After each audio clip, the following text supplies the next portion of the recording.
Bismillahirrahmanirrahim. Ladies and gentlemen, first of all, I really want to thank the Unity, the Global Peace and Unity organization to get me here. Give me about 15 minutes to talk to you. The most important thing, the point I want to make tonight is this, that it is extremely important for Muslims to be able to convey to people living in Western countries that there is no correlation between Islam and terrorism. Unfortunately, through a planned campaign, Islam and terrorism have been linked, and 1.3 billion Muslims are on the back foot, on the defensive, trying to justify that Islam has nothing to do with terrorism. And what the point you need to make is this, that according to the Holy Quran, 124,000 messengers of God were sent on earth. All of them with one message.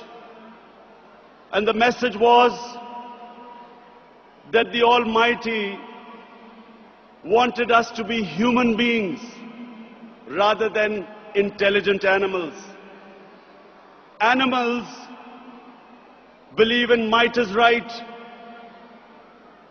survival of the fittest, whereas human beings have compassion and justice. And Muslims were supposed to be and should be the community that should be compassionate and that should believe in justice, just like every messenger of God to every human community brought the same message. So when something like 9/11 happens, we should be able to tell those people who blamed 1.3 billion people for the acts of 18 people that terrorism knows no religion. All religions preach the same thing. And unfortunately, we do not have either the political or intellectual leadership in the Muslim world to be able to convey our point of view. So we have things, we have words like Islamofascism. We all know that Islam believes in plurality. Muslims have lived with other religions. We have lived with Hindus, we have lived with Buddhists, we have lived with Jews, Christians.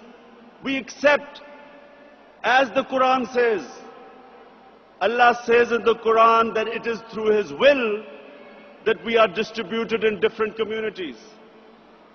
It is through Allah's will that human beings are distributed in different religions and communities. And Allah goes on to say that had He wanted, we would all become one community. And then it goes on to say, the ayat goes on to say, compete in being good human beings. So we have a religion which preaches plurality. We accept other religions. Nowhere does Allah tell us to convert everyone to one monoculture or monoculture.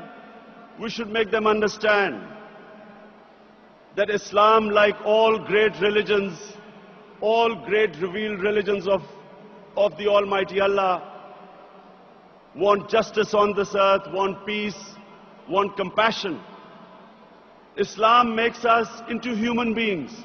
The best aspects of a human being, nobility, generosity, selflessness, is what our religion teaches us, as opposed to being simply intelligent human beings, where we only think of us, where nothing is ever enough, where we worship the material God, where we've just seen this collapse of the banks, where you saw the ultimate greed, human greed, where Poor people's savings were robbed by the few rich people.